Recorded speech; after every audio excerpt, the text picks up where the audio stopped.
Bulletin का आगाज करेंगे। हुकूमत ने कालादम तंजीम के खिलाफ एक्शन का फैसला कर लिया है। पंजाब में 2 माह के लिए रेंजर्स तैनात करने का ऐलान कर दिया गया है।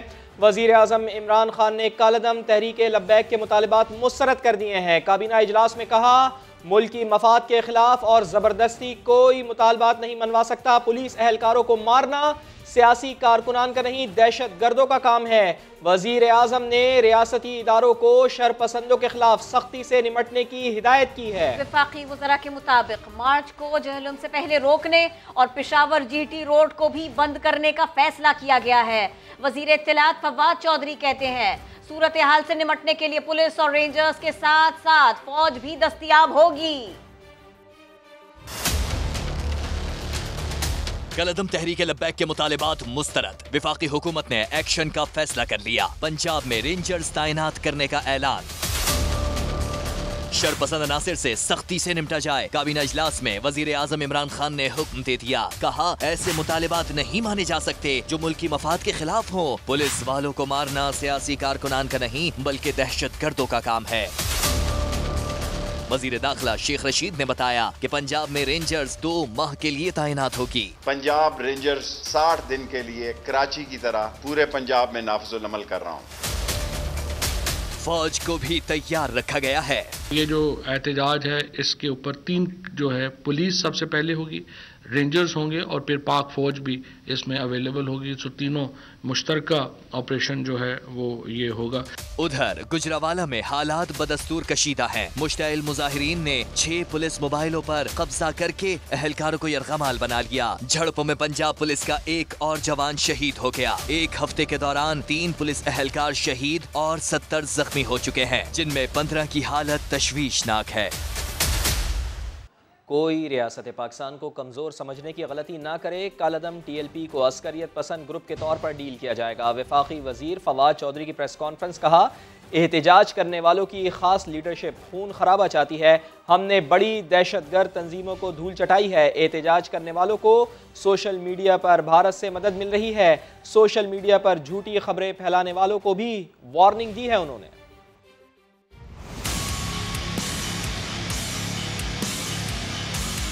डिसीजन यही है कि कालादम तहरीक लब्बैक है, इसको मिलिटेंट पार्टी के तौर पर ट्रीट किया जाए। इनको हम कतई तौर के ऊपर अब एक सियासी जमात के तौर पर ट्रीट नहीं करेंगे और बाकी इदारों को भी जिम्मेदारी अदा करनी चाहिए।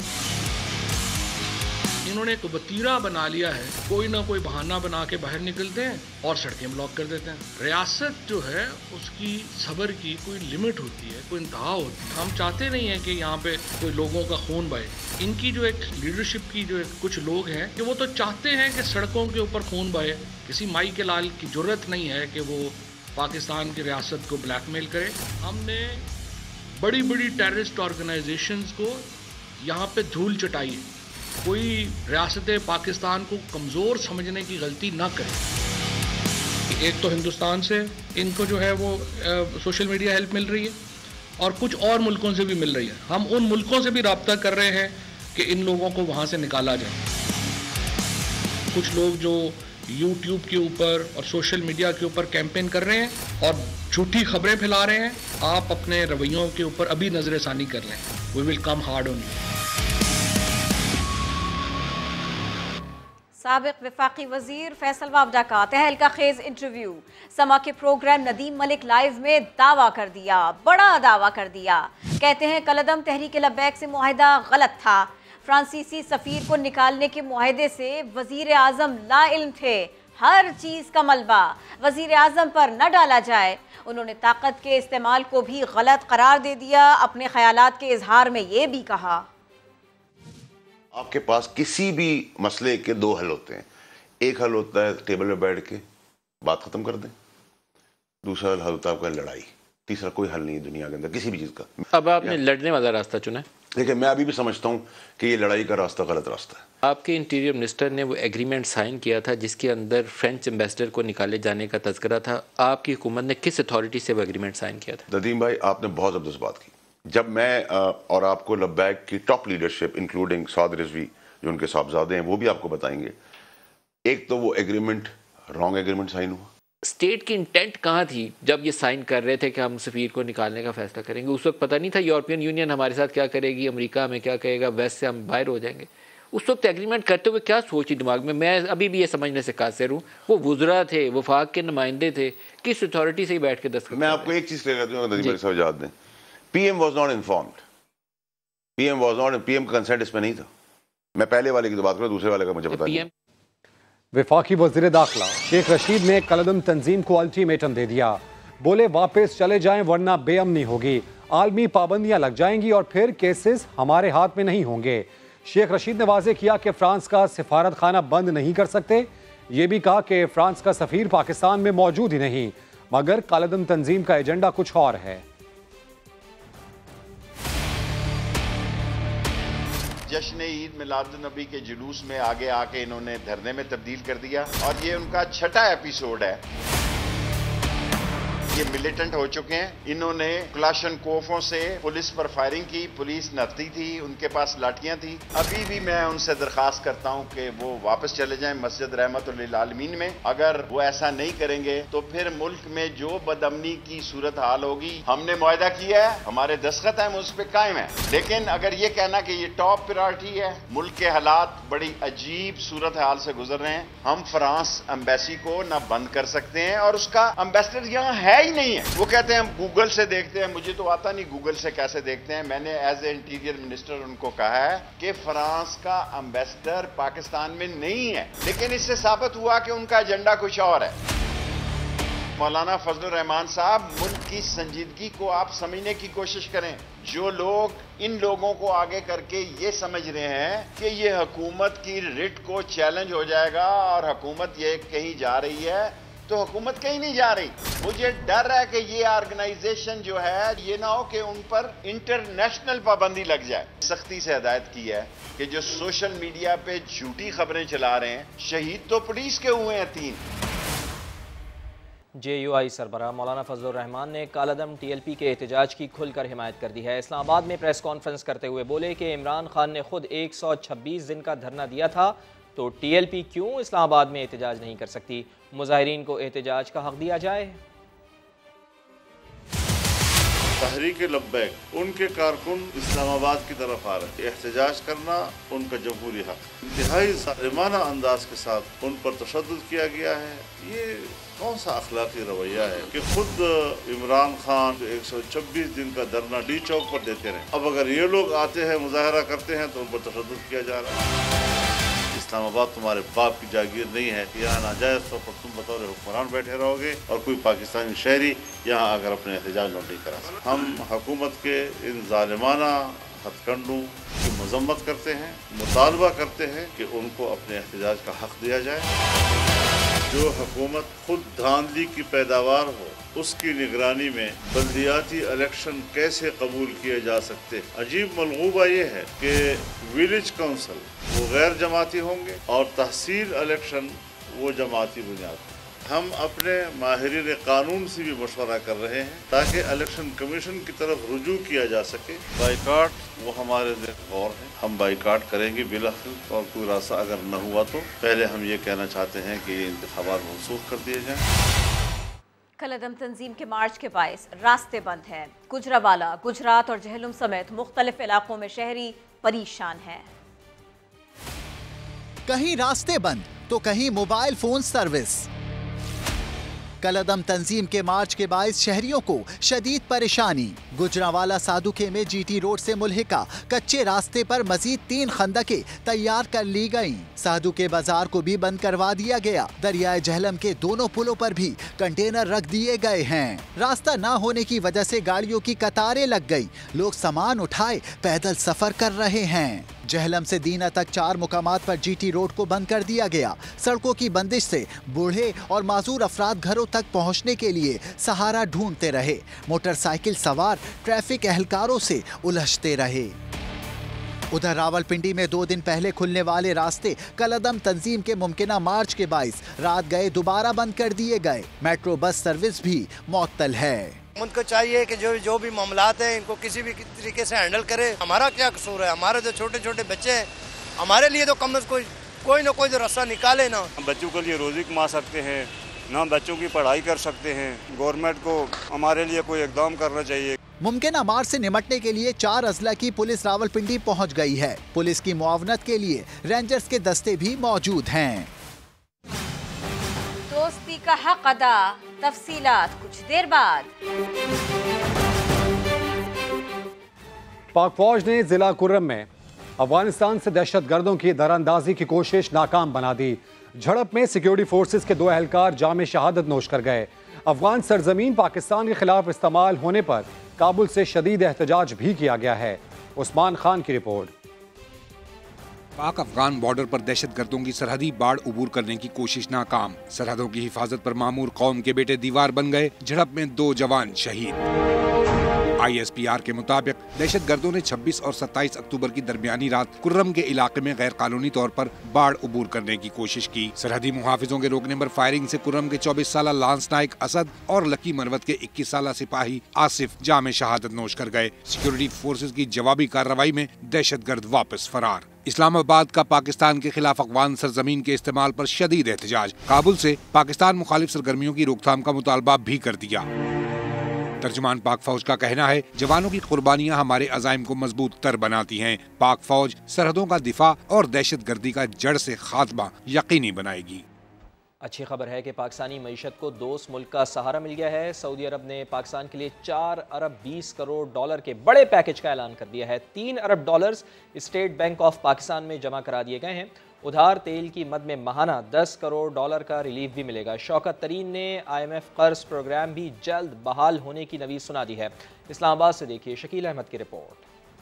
वज़ीर-ए-आज़म के दौरा सऊदी अरब के समारात। भंवर में फंसी पाकिस्तानी मईशत को सहारा देने के लिए सऊदी अरब ने 3 अरब dollar state bank of Pakistan में जमा करा दिए। पाकिस्तान को इस रकम पर 3.2% सूद अदा करना पड़ेगा। सऊदी अरब ने 1 अरब 20 करोड़ डॉलर का तेल उधार देने का वादा भी कर लिया। मुशीर खजाना शौकत तरीन कहते हैं, पाकिस्तानी रुपया मुस्तहकम और आलमी सतह पर तेल की बढ़ती कीमतों के असरात से बचने में मदद मिलेगी। एक तो उन्होंने कर दिया कि 1.2 बिलियन डॉलर्स जो है वो रिफाइंड प्रोडक्ट्स की सूरत में हमें मिलेगा 1 साल के लिए, जिसका मतलब 100 मिलियन डॉलर पर मंथ मिलेगा। उन्होंने 3 अरब डॉलर जो है वो डिपॉजिट रख लिए। तो अगर आप टोटल पैकेज साल का देखें तो वो 4.2 बिलियन डॉलर्स है। मुशीर खजाना IMF प्रोग्राम की जल्द बहाली के लिए भी पुरुमीद। बोले मामला तकरीबन तय पा चुके हैं। वजीर तवानाई हमाद अजहर ने दुनिया भर में महंगाई के बावजूद पाकिस्तानी अवाम को बड़ा रिलीफ मिलने का दावा किया। अगले 6 माह के अंदर ये ग्लोबल कमोडिटी साइकिल जो है वो टूटेगा और ये आलमी मंडी में एनर्जी से लेके खाने पीने के अशिया से लेके हर चीज़ की कीमतें, अनाज से लेके ये कीमतें थोड़ी नीचे आएंगी। दूसरी जानिब वज़ीर-ए-आज़म इमरान खान ने फराख दिलाना इक़दाम पर सऊदी शहजादा मोहम्मद बिन सलमान से इजहार तशक्कुर किया। ट्वीट पैगाम में लिखा, सऊदी अरब ने हर मुश्किल वक्त में पाकिस्तान की मदद की है। शकील अहमद, समा, इस्लामाबाद। पेट्रोलियम सारिफीन की मुश्किलात जरा बढ़ने वाली है। मुल्क में पेट्रोलियम मसनूआत की कीमतें अगले 5 माह तक बढ़ती रहेंगी। चेयरमैन ओगरा ने साफ साफ कह दिया। सेनेट की कायमा कमेटी काबीना सेक्रेटेरिएट को ब्रीफिंग में बताया कि मार्च तक पेट्रोलियम मसनूआत की कीमतों में कमी का इम्कान नहीं। कमेटी ने ब्रीफिंग मुस्तरद करते हुए डीजल और पेट्रोल पर फी लीटर अखराजात और कंपनीज मार्जिन की तफसीलात मांग ली। महंगाई के खिलाफ महंगा एहतजाज, मुआजरा जानिए इसी बुलेटिन में। लीगी रहनुमा हमजा शहबाज कहते हैं कि महंगाई के खिलाफ हर ऑप्शन डिस्कस करेंगे। तहरीक अदम एतमाद भी आईनी ऑप्शन है। 3 बरसों में महंगाई का 70 साला रिकॉर्ड टूट गया है। इमरान खान को 1 करोड़ नौकरियों और 50 लाख घरों के झूठे वादों का हिसाब देना पड़ेगा। वो पंजाब असम्बली के बाहर मीडिया से गुफ्तगू कर रहे थे। 70 साल का रिकॉर्ड जो है वो टूट गया है। इन 3 सालों में इतनी महंगाई हुई है। जो 1 करोड़ नौकरियों से शुरू हुए थे, 50 लाख घर पे शुरू हुए थे। लोग महंगाई से रो रहे हैं और दूसरी तरफ इनके झूठ खत्म होने का नाम नहीं लेते। ये नौसा दीवार है कि इमरान नियाजी को एक एक झूठे वादे का हिसाब देना पड़े। सड़कों पे एहतजाज भी एक ऑप्शन है। कातिल महंगाई के खिलाफ जिसने अवाम का जीना दोबर कर दिया है, इसके लिए हम हर ऑप्शन को डिस्कस करेंगे। अगर इस मुल्क को मैदान में से निकालना है, फ्री एंड फेयर इलेक्शन नया मैंडेट हो, ना कि ये चुराए हुए मैंडेट के लोग हो। लाखों रुपए का पर्स और सैंडल्स, मगर एहतजाज महंगाई के खिलाफ। बात हो रही है नून लीग की हिना परवेज भट्ट की। उन्होंने पंजाब असेंबली के बाहर एहतजाज में सोने चांदी से जड़ा चमड़े का बैग, महंगी तरीन सैंडल और लिबास पहन रखा था। सोशल मीडिया पर इस कदर तनकीद हुई कि हिना परवेज भट्ट ने गलती को तस्लीम कर लिया, सादगी इख्तियार कर ली।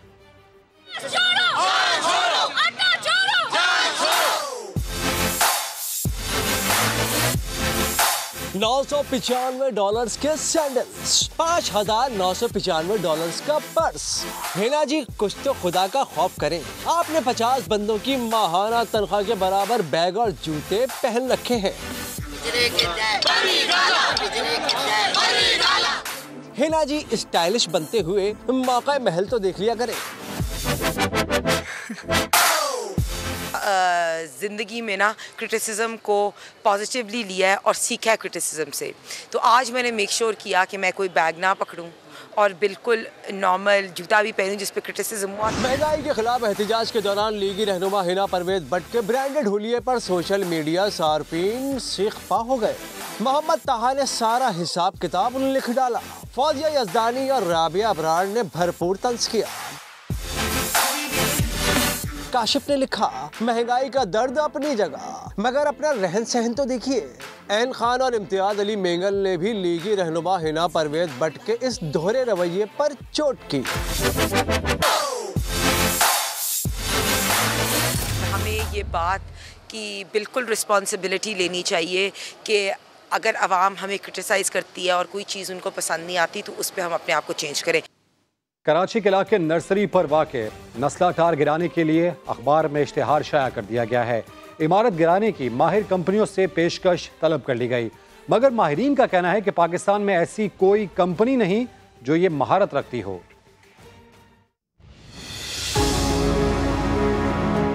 नस्ला टावर को जदीद टेक्नोलॉजी के मुताबिक गिराने के लिए कमिश्नर कराची की जानिब से अखबारात में इश्तहारात शाया करा दिए गए हैं। इश्तहार में कहा गया है कि शारा फैसल पर 1121 मुरब्बा गज के प्लॉट पर बने नस्ला टावर को धमाके से गिराने के लिए महारत रखने वाली कंपनियां राब्ता करें। इस काम के लिए उन कंपनियों को तरजीह दी जाएगी जो बड़ी इमारतें जदीद साइंटिफिक तरीके और तेज़ी से गिराने की महारत और तजुर्बा रखती हों। अगर किसी के पास एक्सपर्टीज़ है कि वो इसको कंट्रोल्ड एक्सप्लोजन्स के थ्रू कर सकती है तो वो हमारे पास आए, अपना इंटरेस्ट शो करे। अगर कोई ऐसा नहीं है तो हम लोग इसमें ज़्यादा वेट नहीं करेंगे, हम लोग डेमोलिशन की एक्टिविटीज़ जो हैं वो शुरू कर देंगे। माहिरीन का कहना है कि ये काम बहुत ज़्यादा महारत और तकनीकी नौइयत का है और पाकिस्तान में ये सलाहियत किसी इदारे के पास नहीं है।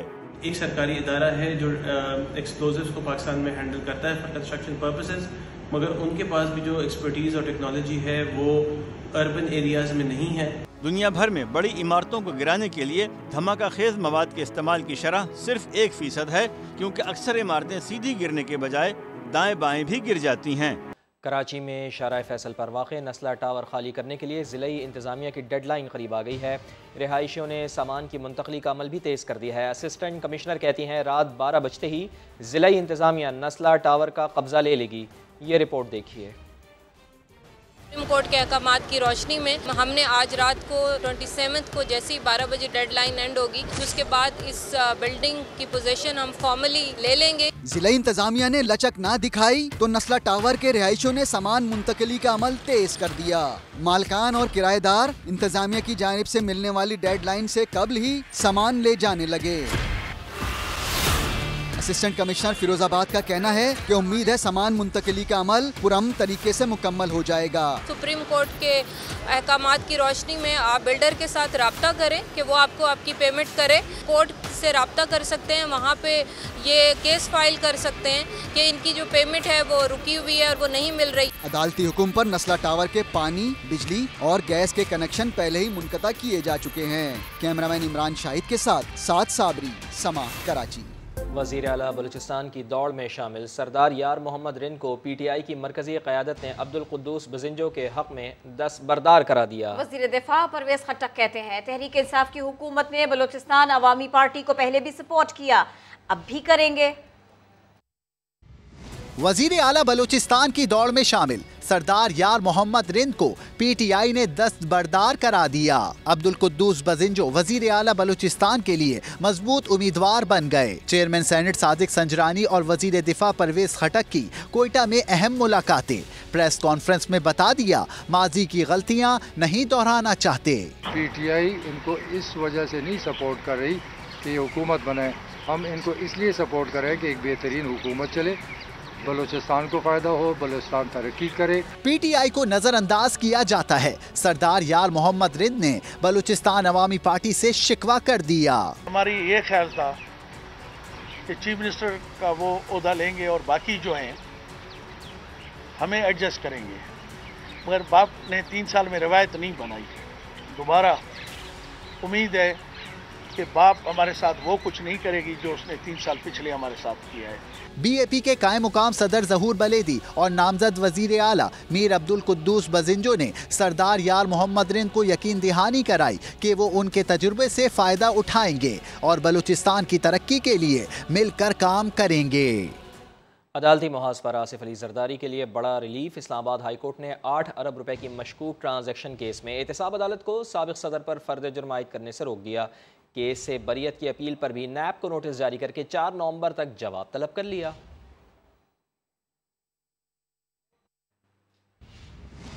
हुकूमत ने लाहौर के ज़िमनी इलेक्शन में इलेक्ट्रॉनिक वोटिंग मशीन से कराने के लिए इलेक्शन कमीशन को खत लिखने का फैसला कर लिया। वफाकी वजीर फवाद चौधरी कहते हैं ज़िमनी इंतखाब में EVM इस्तेमाल करेंगे तो ही मशीन की कारकर्दगी पता चलेगी। इलेक्शन कमीशन को आज हम ये खत लिख रहे हैं पार्लियामेंट्री अफेयर्स मिनिस्ट्री की तरफ से कि जो अगला इलेक्शन लाहौर में आ रहा है उसको EVM के ऊपर कराया जाए, ताकि आप तमाम लोग जो हैं उसको देख भी लें और उसके मुताबिक जो है वो एक काम जो है वो पता भी चलेगा उसके ऊपर कॉन्फिडेंस क्या है। सो इलेक्शन जो है लाहौर का वो हमारी दरख्वास्त ये है इलेक्शन कमीशन से कि आप उसको EVM के ऊपर कराएं। पाकिस्तान स्टॉक एक्सचेंज ने पुराने ट्रेडिंग सिस्टम कैट्स को एक और मौका देने का फैसला कर लिया है। इसी बारे में मजीद बात होगी समा के नुमाइंदे रिजवान आलम से। रिजवान, कब तक की मोहलत है, कब तक का मौका है इस सिस्टम को आजमाने का? आज देखें 3 दिन से जो है नए ट्रेडिंग सिस्टम में जो है मसाइल पेश आ रहे हैं, इश्यूज हैं, जिसकी वजह से जो है आज 2.5 घंटे स्टॉक एक्सचेंज में ट्रेडिंग भी बंद रही है। इसका नोटिस लिया गया और आज शाम को जो है एक तवील इजलास हुआ और 2.5 घंटे तवील पाकिस्तान स्टॉक एक्सचेंज के आला हुकाम इस इजलास में थे। SECP के हुकाम ने शिरकत की बजरिए जूम और यहाँ पाकिस्तान स्टॉक एक्सचेंज के ब्रोकर्स के नुमाइंदे गए थे। इस इजलास में ये तय किया गया कि अगर नया ट्रेडिंग सिस्टम कल भी इसी तरह इश्यूज सामने आते हैं, मसाइल सामने आते हैं, तो फिर जुम्मे के दिन पुराना जो ट्रेडिंग सिस्टम है पाकिस्तान स्टॉक एक्सचेंज का, जिसको कैट्स कहा जाता है, कराची ऑटोमेटेड ट्रेडिंग सिस्टम, उसको बहाल कर दिया जाएगा। लेकिन इसके लिए जुमेरात और जुम्मे को जो है वो टाइम जो है वक्त कारोबार का जो दौरानी है उसे थोड़ा मुख्तसर किया जा सकता है ताकि उनको 24 घंटे मिल सके। यानी पुराना सिस्टम लगाने के लिए IT टीम को पाकिस्तान स्टॉक एक्सचेंज की 24 घंटे चाहिए। तो ये मशरूत है कि कल भी अगर मसाइल पेश आते हैं तो फिर पुराना कैट सिस्टम बहाल कर दिया जाएगा। बहुत शुक्रिया, आपने इस सिलसिले में अपडेट किया। Army chief general Qamar Javed Bajwa ने सदरन कमांड हेडक्वार्टर्स मुल्तान में तरबियती मशकों का मुआहिदा किया है। मजीद बात होगी समा के नुमाइंदे उस्मान खान से। जी उस्मान। जी बिल्कुल, आर्मी चीफ ने कोर्ट अब्दुल हकीम का भी दौरा किया और स्ट्राइक कोर के दस्तों का मशकों का मुआयना किया और यहाँ पर जो शुरुआत है उनसे बातचीत में आर्मी चीफ का कहना था कि ऐसी मशकें फौजियों के एतमाद में इजाफा करती हैं। तरबियती मशकें बेहतरीन जंगी सलाहियत को बढ़ाने के लिए पेशेवराना महारतों को निखारती हैं। उनका कहना था कि पाक फौज तरबियत याफ्ता और जंग में एक सख्त मुनज़्ज़म और यकजा फोर्स और पाकिस्तान के दफा और सलामती के दरपेश किसी भी चैलेंज से निपटने के लिए मुकम्मल तैयार है और चैलेंजों के बावजूद हमारी तवज्जो पाक फौज की रिवायती सलाहियतें जो बढ़ाने पर मरकूज हैं और उसमें ISR मैकेनाइजेशन को जदीद बनाने पर ख़ुसूसी तवज्जो जो है वो दी जा रही है। बहुत शुक्रिया, आपने अपडेट किया।